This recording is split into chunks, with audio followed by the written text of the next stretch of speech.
تقبل الله منا ومنكم ለመላው የእስልምና እምነት ተከታዮች በሙሉ እንኳን ለ1444ኛው ዓመተ ሂጅራ የኢድ አልፈጥር በዓል በሰላም አደረሳችሁ እንላለን።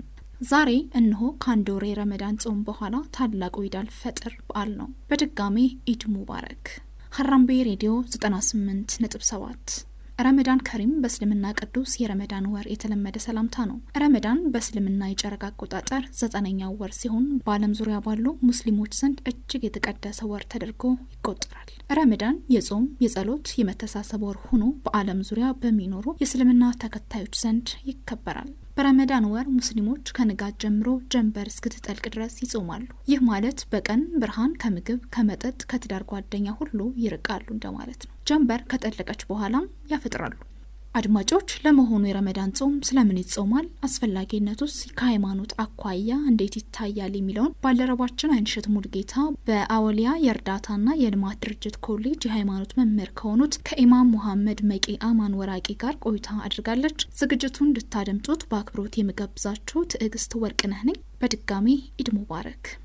ከልብ አመሰግናለሁ ፈቃደኛ ስለሆኑ። ኡስታዝ ራስዎትን ያስተዋውቁልኝ አድማጮች። መጀመሪያ ደረጃ ራሴን ሳስተዋውቅ ስሜ ሙሐመድ መኪን አማን ወራቂ ይባላል። እዚህ አወልያ ተቋም ውስጥ ባለው መስጊድ በኢማምነት በአሰጋጅነት ማለት ነው፣ እንደዚሁም ሃይማኖታዊ ትምህርትን በማስተማር በተጨማሪ በአወልያ ኮሌጅ የአረብኛ ቋንቋ መምህር እና አሁን ደግሞ በዚህ አመት በተደረገው በአገር አቀፍ በተደረገው የመጅሊስ ምርጫ የጉለሌ ክፍለ ከተማ እስልምና ጉዳዮች ምክር ቤት ምክትል ስራ አስፈጻሚ ነኝ። ከልብ አመሰግናለሁ። በድጋሚ እንዳው ከጾም ጋር በተያያዘ አንዳንድ ጥያቄዎችን ማንሳት ፈልጌ ነውና በተለይ ከረመዳን ጾም ጋር ተያይዞ እንዳው ጾም ለእስልምና ምን ማለት ነው? እንዴት ይገልጹታል? ዋና ዓላማውስ ምንድን ነው ይላሉ? የረመዳን ወር ማለት በአረብኛ አቆጣጠር ካሉ 12 ወራቶች መካከል አንዱ ነው። ረመዳን የሚለው ቃል ለዛ ወር መጠሪያ ነው። አሁን ሙስሊሞች እኛ ለምንጾመው ወር ስም ነው። ይሄ ወር ማለት ታዲያ ሙስሊሞች ዘንድ ትልቅ ቦታ አለው፣ በእስልምና ትልቅ ቦታ አለው። ይህ ምክንያት ምንድን ነው? እስልምና የተመሰረተባቸው 5 መሰረታዊ ነጥቦች አሉ። አንደኛው ላኢላሃ ኢለላህ ሙሐመድ ረሱሉላህ ማለት ነው። ይህም ደግሞ የዑለማ ማሳጠር ነው። ከአንድ አላህ በስተቀር በእውነት የሚመለክ ጌታ የለም ብሎ መመስከር፣ ነቢዩ መሐመድ ዓለይሂ ሰላቱ ወሰላም የአላህ መልእክተኛ መሆናቸውን መመስከር። ከዛ ቀጥሎ በቀን 5 ጊዜ የሚሰገደውን ሰላት በአግባቡ ሰላቱን ጠብቆ መስገድ። ሌላኛው በሶስተኛ የረመዳንን ወር በአመት አንድ ወር መጾም። እንደዚሁም ሐጅ ወደ መካ ሄዶ የሚፈጸም የሐጅ ስነ ስርዓት አለ። ያንን መፈጸም ይህም አቅም ላለው ሰው ነው፣ ጉዞ ማድረግ የሚችልና ጤነኛ ለሆነ ሰው። እንግዲህ ታዲያ ከነዚህ 5 እስልምና ከተመሰረተባቸው ዋና ዋና ከሚባሉት ነጥቦች መካከል የረመዳንን ወር መጾም አንዱ ነው። በዚህ ረመዳን ወር ታዲያ አላሁ ሱብሓነሁ ወተዓላ ቁርአንን አውርዷል። ቁርአን ማለት ነቢዩ መሐመድ የመጨረሻው የአላህ መልእክተኛ ዓለይሂ ሰላቱ ወሰላም ይዘውት የመጡት ለሳቸው የተሰጠው የኛ መመሪያችን ሆኖ የሚያገለግለው ቁርአን በዚህ ወር ነው የተወረደው ወይም ደግሞ መውረድ የጀመረውና ይሄም አንድ ልዩ የሚያደርገው የረመዳን ወር ማለት ይሄ ነው። ጾም ለምንድን ነው የጾም ዓላማው ምንድን ነው ከተባለ ይሄም በቁርአን በግልጽ ተቀምጠው እናገኘዋለን። አላህ ጌታችን ፈጣሪያችን አላህ የረመዳንን ወር መጾም ግዴታ አደረኩባችሁ ይላል። ግዴታ ያደረገውን በእኛ ላይ ብቻ እንዳልሆነ ቀደም ብሎ የነበሩ ማህበረሰቦችም ዘንድ ግዴታ እንደነበረ አያይዞ ይገልጽና ግዴታ የተደረገበትን ምክንያትም ይነግረናል። ለዓለኩም ተተቁን አላህን ትፈሩ ዘንድ ነው የጾም ግዴታ በእናንተ ላይ የተጻፈው በማለት ገልጾታል። ዋናውና ትልቁ ነገር ይሄ ነው። ጾሙ ለነማን ግዴታ መጾም ያለባቸው እነማን ናቸው? ለነማንስ አለመጾም ይፈቀዳል? ጾም ግዴታ የሚሆነው እንዳጠቃላይ በሁለቱም ጾታዎች ላይ ግዴታ ነው። በሴትም በወንድም ላይ ግዴታ ነው። የእድሜ ክልልን ስንመለከት ከ15 ዓመት በላይ የሆኑ ወንዶችም ሆነው ሴቶች ወይም ደግሞ አንድ ሰው ለአቅመ አዳም ደርሷል የሚባለው በወንድ የተለያዩ ምልክቶች አሉ። ከነዚያ ውስጥ አንዱ ፂም ማብቀል እና ሌሎችም በሰውነት የተለያዩ ክፍሎች ላይ ፀጉሮች መብቀል ለአቅመ አዳም የመድረሱ ምልክት ነው። በወንድም በሴትም ይሄ ሊያገለግል ይችላል። ሌላው እነዚህ ምልክቶች ከነዚህ ምልክቶች በተጨማሪ 15 ዓመት ከደረሰ አንድ ወንድ ወይም አንድ ሴት ብሉግ ደርሷል፣ ለአቅመ አዳም ደርሷል፣ ለአቅመ ሔዋን ደርሳለች ተብሎ ይወሰናል። ሌላው ሴቶች ጋር ለየት ባለ መልኩ የወር አበባ ማየት ከጀመረች አንድ ሴት ለአቅመ ሔዋን ደርሳለች ተብሎ ነው በእስልምና የሚወሰነውና እና እድሜን በተመለከተ እዚህ እድሜ ላይ የደረሱ ሁሉም ላይ ግዴታ ይሆናል። ሌላው ግዴታ የሚሆኑባቸው ጤነኛ የሆኑ እዚህ እድሜ ላይ ደርሰው የጤና ችግር ያለባቸው የአእምሮ ህመምተኛ የሆኑ ሰዎች ግዴታ የለባቸውም። እንግዲህ ጾም ብቻ ሳይሆን ሌሎችም እስላማዊ የሆኑ ግዴታዎች አይመለከቷቸውም የአእምሮ ህመምተኛ የሆኑ ሰዎች።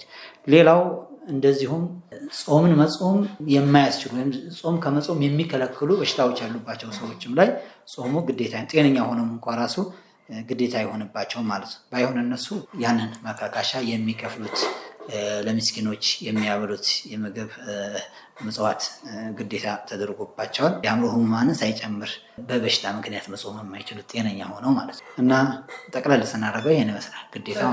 እንደው በጾም ወቅት ሊጠበቁ የሚገባቸው የስነ ምግባር አይነቶች ምን ምንድን ናቸው? በጾም ታዲያ የሚፈለገው ወይም ሰው አንድ ሰው ጾመ የሚባለው ከእህልና ውሃ መጾሙ አይደለም። ይሄ አንድ ሰው ሊቆጠባቸው ከሚገቡ ነገሮች መካከል አንዱ እንጂ ይሄ ብቻ አይደለም። በጾም ግዴታ የሚሆነው የአንድ ሰው መቆጠብ ያለበት ከምግብ መጠጥና ከጾታዊ ግንኙነት መቆጠብ ወይም መራቅ አለበት።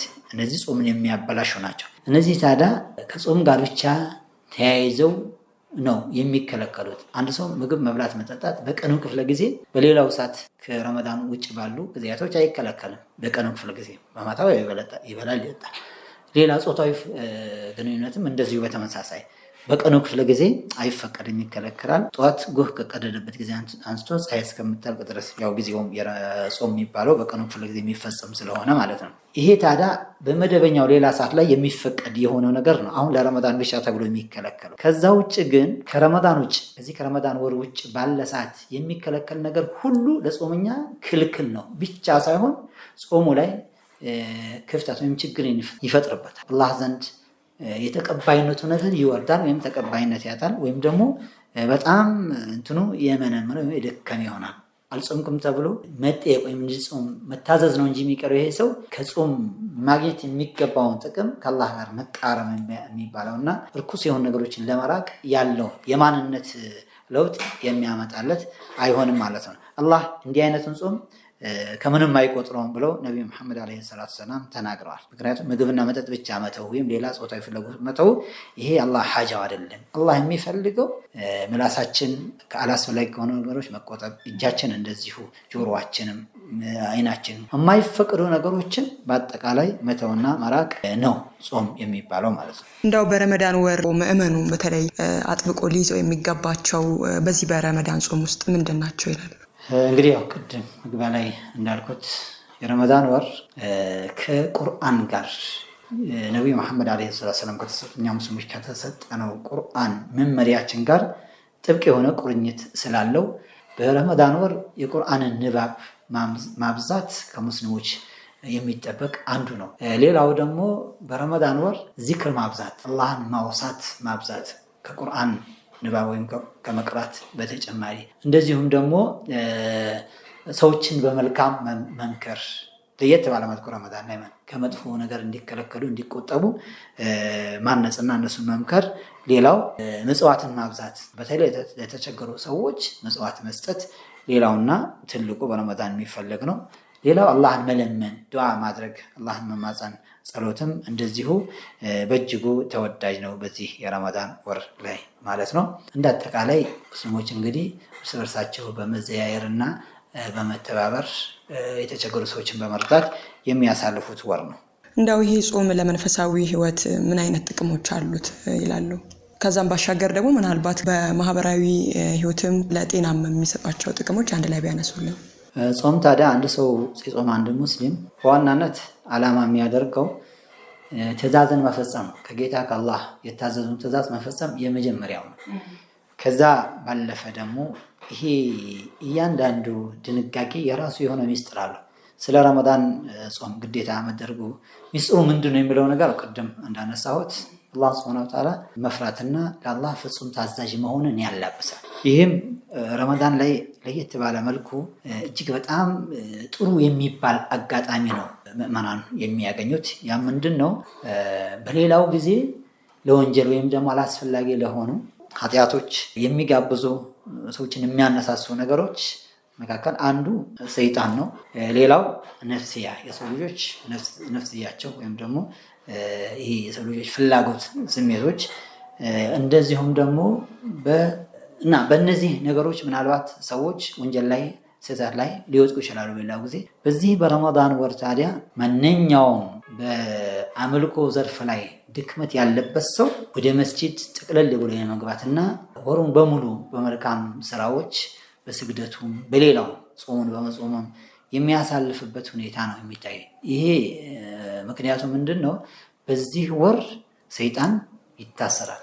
በጣም ኃይለኛ ከባባድ የሚባሉ ሰይጣኖች ይጠፈራሉ፣ ይታሰራሉ በማለት ነብዩ መሐመድ አለይሂ ሰላም ተናግረዋል። ሌላው የጀነት በር ይከፈታል። የጀነት በር መከፈቱ ሙስሊሞች ላይ እጅግ በጣም ከፍተኛ የሆነ ጉጉትን ይፈጥርላቸዋል። እንደዚሁም ደግሞ የጀሃነም በር ይዘጋል ብለዋል ነብዩ መሐመድ አለይሂ ሰላም። እና ለጀነት የሚያበቁ መልካም ስራዎች በብዛት የሚፈጸሙበት ወር ነው። ወደ ጀሃነም የሚዳርጉና ጀሃነም ሲኦል ውስጥ ለመግባት ምክንያት የሚሆኑ ወንጀሎች፣ ኃጢአቶች ደግሞ የሚራቅበት ወቅት ነው። ስለዚህ መንፈስን ከማስተካከል አኳያ እንግዲህ ጥቅሙ ይሄ ነው። ተቋ ነው ቅድም መግቢያ ላይ እንዳነሳሁት። በተጨማሪ ደግሞ ማህበራዊ እንትኖች ላይ ደግሞ የሚያስገኘው ጥቅም ምንድነው? እጅግ በጣም ከፍ ያለ ነው። አንድ ሰው በሚጾምበት ጊዜ አመቱን ሙሉ 11ዱን ወር ረሃብ የሚባል ነገር፣ መጠማት፣ መራብ የሚባልን ነገር የማያውቅ የነበረ በድሎት ያለ ሰው ረሃብ የሚባል ነገር ሌሎች ሰዎች ዘንድ መኖሩ በጭራሽ ትዝም አይለው። ተጠምተዋል፣ ተርበዋል፣ ተቸግረዋል የሚለው ነገር አያስታውሰው። ቀጥታ በራሱ እንግዲህ በቃል ከሚነገር በላይ ነው እንግዲህ በተግባር መማራደን። ስለዚህ አንድ ሰው ይህንን አንድ ወር ተርቦ ተጠምቶ ከሌሎችም ነገሮች ከስሜቱ ተቆጥቦ ሲያሳልፍ ሌሎች በስሜታቸው እንደዚሁም ደግሞ በረሃ በመጠማት መሰል በሆኑ ነገሮች እየተቸገሩ እድሜ ልካቸውን እንደሚኖሩ እንዲያውቅ እንዲገነዘብ ያደርገዋል። ይሄም ቀጥሎ ለምንድን ያነሳሳዋል? በቀጥታ ያየውን በተግባር ያየውን ችግር ሌሎች ሰዎች ዘንድ እንዲቀርፍ የሚያነሳሳ ይሆናል። የሌሎች ችግር እንዲረዳ ያደርገዋል። ይሄም በማህበራዊ ዘርፍ የሚያስገኘው ጥቅም ነው ማለት ነው። ከጤናም አኳያ እንደዚሁ ጨጓራችን በተደጋጋሚ ሁልጊዜ ያለ እረፍት በመፍጨት ላይ የሚቸገረውና ወይም ደግሞ በሽታ እንዲኖር ወይም ደግሞ እንዲታከም የሚያደርገው ነገር የምግብ ፕሮግራማችን በዚህ መልኩ የተስተካከለ መሆኑ በራሱ ጥቅም አለው። ለጤናም እጅግ ጥቅም እንዳለው የጤና ባለሙያዎች ይናገራሉ ማለት ነው። ያው ቅድም እንዳልኩሽ ዋናው ሙስሊም ግቡ እንዲህ አይነት አምልኮችን ሲፈጽም እነዚህ ነገሮች በሁለተኛ ደረጃ ታሳቢ ሊያደርጋቸው ይችላል። በዋናነት ወደ ፈጣሪ ወደ ጌታችን ወደ አላህ መቃረብ ነው፣ ትእዛዙን መፈጸም ነው በዋናነት ማለት። እነዚህ ተጓዳኝ ወይም ደግሞ በሁለተኛነት የሚነሱና ጾሞች ተብለው የሚቆጠሩ ናቸው ማለት ነው። እንደው በጉዞ ላይ የሚገኙ ሰዎች በተለይም ደግሞ እርጉዝ ሴቶች ይህንን ጾም በተመለከተ የሚያደርጉት ነገሮች ምንድን ናቸው? የሚያጠቡትም ሰዎች ምናልባት። በጣም ጥሩ። ቅድም ያው አያዥ መጥቀስ የነበረብኝና የዘነጋሁት ምንድነው እሱም ጾም ግዴታ ነው ካልን በኋላ በተለያዩ ምክንያቶች ግዴታው የሚነሳላቸው ሰዎች አሉ። ይሄ ግዴታነቱ የሚነሳው ደግሞ በሁለት መልኩ፣ አንደኛው ሙሉ በሙሉ የጾም ግዴታ የሌለባቸው ሰዎች አሉ። ሙሉ በሙሉ ጾም የሚባል ነገር ግዴታ የሌለባቸውም፣ ሌላ ተለዋጭ ያላቸዋል። ግዴታ ሳይሆንባቸው የማይጾሙ ይሆንና ግን ምስኪኖችን በማብላት ያንን ማካካስ እንዳለባቸው ተደንግጓል። 1 ኪሎ ከግማሽ አካባቢ ለእያንዳንዱ ቀን ለምስኪኖች እንዲያበሉ። በምን ምክንያት ማይጾሙት ናቸው እነዚህ?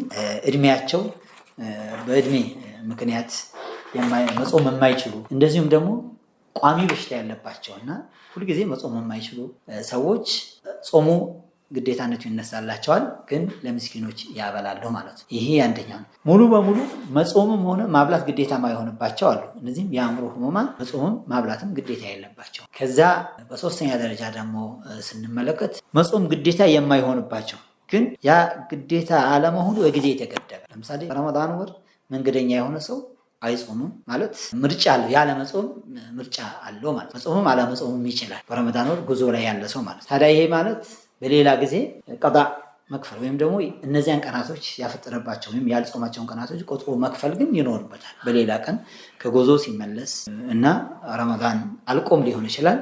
በአመቱ ባለው ጊዜ የመክፈል ግዴታ ይኖርበታል። እሱ ምንም ማብላትም ምንም አይኖርበትም፣ መጾም ብቻ ነው። ወደ ነፍሰ ጡር ሴቶች መጣ ወይም ከዛ በፊት ቅድም ቋሚ በሽታ ያለባቸው ብያለሁ። እንደዚሁም ደግሞ በእርጅና ምክንያት የማይጾሙ ብያለሁ። ሴትም ወንድም ሁለቱንም ነው የሚመለከተው።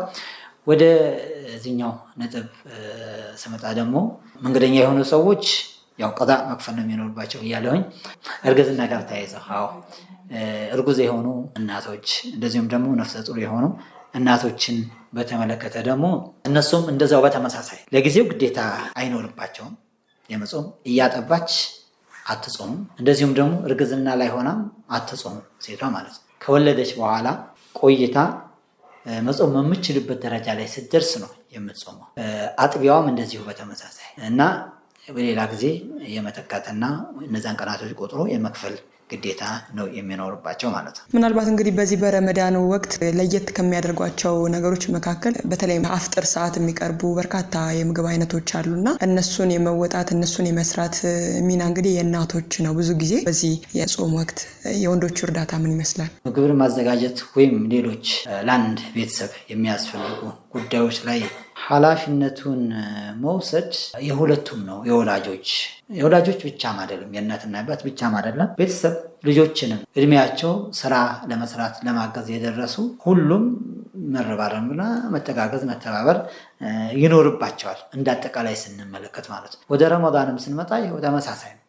ምናልባት የስራዎች ሁኔታ ሴቶች ቤት ውስጥ ያሉ የማብሰልና መሰል የሆነ ምግብ በማዘጋጀትና መሰል የሆኑ ነገሮች ሴቶች ላይ ነው የሚተወው። ይሄ ማለት የስራ ክፍፍል እንጂ ሌላ አይደለም። ወንዶችም የማድ ቤት ስራ አይሰሩ ማለት አይደለም። ምናልባት እንደ ኢስላም ወንዶች ሴቶችን ማገዝ ይመከራል፣ ይበረታታል። የወንዶች ኃላፊነት ግን ለዚህ የሚያስችላቸውና የሚበቃቸው ሲሆን ወንዱ ኃላፊነቱ ጠዋት ወጥቶ ማታ መመለስ ሊሆን ይችላል። ያው አንድ ሰው እንዲሁ በኖርማል እንኳን ስናስበው ቀን ስራ ሲሰራ ውሎ የመጣን ሰው እንደገና ሲመጣ እረፍት እንጂ ወደ ማታ ቤት ግባ እንዲህ አድርግ ላይባል ይችላል። የስራው ባህሪ የሚፈቅድ ከሆነ አቅሙን ሰጥቷቸው አላህ እንግዲህ አቅም ያላቸውና በስራ ያን ነገር ውጥረት የሌለባቸው ሰዎች ምናልባት ማኔጅ ማድረግ ሊሆን ይችላል። ሰራተኞች ተቀጥተው መስል ይሆን እንዲህ አይነት ጊዜ ያለው ሰው ያው ስራን ማገዝ ያው በእስልምና የሚወደድና የሚበረታታ ነው። አርአያ የምናደርጋቸው ነቢዩ መሐመድ አለይሂ ሰላቱ ወሰላም እንዲህ አይነት ስራ ላይ እገዛ ያደርጉ እንደነበረ፣ የተቀደዱ ልብሶችን ይሰፉ እንደነበረ፣ ለቤተሰቦቻቸው ምግብ ማዘጋጀት ሆነ ሌሎች ስራዎች ላይ ተሳትፎ እንደነበራቸው የምናውቀው ነው ማለት ነው።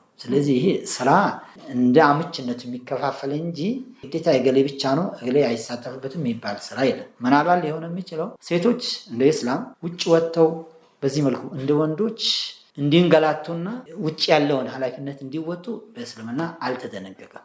ሴቶች እቤት በቂ የሆነ ወይም ከበቂ በላይ ስራ አላቸው ማለት ይቻላል። ልጆችን መንከባከብ፣ ምግብ ማዘጋጀት መሰል የሆኑ ቤቱን በአግባቡ መያዝና ቤት ውስጥ ያለውን ኃላፊነት መወጣት ምናልባት ተጨማሪ ሰው ነው እንጂ ሊያስፈልጋቸው የሚችለው እነሱ ይሄ የቤቱ ስራ አልቆ ውጭ ወጥተው ይስሩ የሚል አይደለም እስልምና የሚያስተምረው። ወይም ደግሞ በእስልምና ያለው መመሪያ ይሄ ነው። ሴቶች ቤታቸው እንዲሆኑ ነው የሚመከረው። መውጣትም ካለባቸው የራሱ የሆነ መስፈርት ማሟላት የሚገባቸው መስፈርት አሟልተው እንዲንቀሳቀሱና አስፈላጊ ለሆነ ነገር ወጥተው እንዲገቡ እንጂ የወንዶች ኃላፊነት ሴቶች ላይ መጫን በእስልምና በፍጹም የተከለከለና ወንዶች ኃላፊነታቸውን እንዲወጡ ነው እስልምና የሚያዘው ማለት። በዓሉ ሲከበር ምዕመኑ እንዴት ነው ማክበር ያለበት ይላሉ? እንግዲህ የረመዳን ወር ሲጠናቀቅ ዒድ የሚባል የሙስሊሞች በዓል አለ። ይሄ በዓላችን ታዲያ በረመዳን ወር ስንጾመው የነበረው ጾማችን ላይ የተላበስናቸው መልካም ባህሪያቶችን እንድናስቀጥል የሚያደርግ እንግዲህ እዛው በዒድ ዕለት ወይም በበዓሉ ዕለት ከዚህ መስመር የምንወጣበት አይደለም። የደስታ ቀን ነው። ሙስሊሞች ሁሉ የሚደሰቱበትና በተፈቀዱ ጉዳዮች ላይ የሚዝናኑበት የሚጫወቱበት ዕለት። ከዚህ ጋር ተያይዞ ታዲያ ሁሉም ሙስሊም በጋራ ደስተኛ ሆኖ እንዲውል ያስፈልጋልና በእስልምና አንድ የተደነገገ ነገር አለ። በዛው ዕለት ረመዳን ሙሉ ማዕድን የማጋራት ለምስኪኖች፣ ለድሃዎች ካለው ላይ ቆርሶ የመስጠቱ ነገር እንዳለ ሆኖ በዛ ቀን ደግሞ ለየት ባለ መልኩ ሁሉም ሙስሊም ወንድ ሴት ህፃን አዋቂ ሳይባል ሳይለይ ማለት ነው ሁሉ ሙስሊም በነፍስ ወከፍ የሚከፍለው አንድ ግዴታ አለ። ዘካተል ፊጥር በመባል የሚታወቅ ማለት ነው። ቅድም ዘካ ያልኩሽ የጠቀስኩልሽ ከአምስቱ የእስልምና መሰረቶች መካከል አንዱ ያልኩት ዘካተል ማል ወይም ደግሞ አንድ ሰው ሀብት ሲኖረው ከሀብቱ ላይ ቀንሶ የሚሰጠው ነገር ነው። ነጋዴው ከሸቀጡ ላይ ሌላም ገበሬውም አርብቶ አደሩም ሁሉ ንብረት እንደ ሁኔታው ማለት ነው የሚከፈል ዘካም ይባላል። ዘካተል ማል ይባላል። ያኛው ሀብታሞችን ብቻ የሚመለከት። ዘካተል ፊጥር የሚባለው ግን ሁሉም የሚጾምም የማይጾምም ሳይቀር ህፃንም ሳይቀር የሚከፈልለት ምጽዋት አለ። ይሄም ወደ 3 ኪሎ ገደማ ከፍርኖ ዱቄት ሊሆን ይችላል በአገሩ ላይ ለምግብነት ከሚውሉ የእህል አይነቶች ለምስኪኖች ለድሃዎች የሚሰጥ። ታዲያ ይሄ ዓላማው ምንድነው? ነብዩ መሐመድ አለይሂ ሰላም እንደተናገሩት በዛ ቀን ማንም ሰው ከሰው ጠያቂ እንዳይሆን ሁሉም ሰው ቤት ውስጥ የሚበላው የሚጠጣውና የሚደሰትበት ነገር እንዲኖረው አድርጎ ማለት መክረዋልና ይሄ በዛ ዕለት የሚሰጥ ከሰላት ከመሄዳችን በፊት ቀደም ብሎ ወይም ደግሞ ከዛ በፊት አንድ ቀን ቀደም ብሎ ሊሰጥ ይችላል። በዋናነት ሰዓቱ ግን ከሰላት በፊት የሚሰጥ ማለት ነው። ይሄን መጽዋት ለምስኪኖች ማበርከት አንዱ ነው። ሌላው ሁሉ ሙስሊሞች በጋራ አንድ ላይ ተሰባስበውና ዱዓ የሚያደርጉበት ምክር ከኢማም ወይም ካሰጋጁ የሚለገስበት ኹጥባ የሚደረግበት አመታዊ መሰብሰቢያ እና አመታዊ በዓል ነው የኢድ አልፍጥር በዓል ማለት ነው። ታዲያ ይሄ በጋራ የሚከበር አንዱ በዓል ነው። ሌላው አረፋ የሚባል ከ2 ወር በኋላ የሚመጣው አለ። ይሄ ነው እንግዲህ ስለ ኢዱ በተመለከተ ማለት ነው። ሌላው ረመዳን ወር ካለቀ በኋላ ቀጣይ ወር ላይ ከረመዳን ቀጥሎ ያለው ወር እንግዲህ ሸዋል በመባል ይታወቃል በአረብኛ አጠራር። የሸዋልን ወር ደግሞ እንደዚሁ 6 ቀናቶችን መጾም ተደንግጓል። እነዚህ 6 ቀናቶችን መጾም በግዴታነት አይደለም፣ ተወዳጅ ነው፣ በፍቃደኛነት ነው። ይህ ማለት እንግዲህ የረመዳን እንትኖችን ማሟያም ነው። እንደዚሁም ደግሞ ከፍተኛ የሆነ አጅር ከአላህ ዘንድ ምንዳ የሚገኝበትም ነው። የረመዳንን አንድ ወር 30 ቀን ሲደመር 6 36 ቀን የጾመ ሰው አመቱን እንደጾመ ከአላህ ዘንድ ምንዳ የሚከፈልበት ነው። ከዚህ አንጻር 6 ቀናቶችን ማስከተልና መጾም 6 ቀናቶችን አከታትሎ ሊሆን ይችላል ወይም ወሩ እስካለ ድረስ የሸዋል ወር ቀጣይ ወር ማለት ነው አለያይቶ መጾም ይቻላል።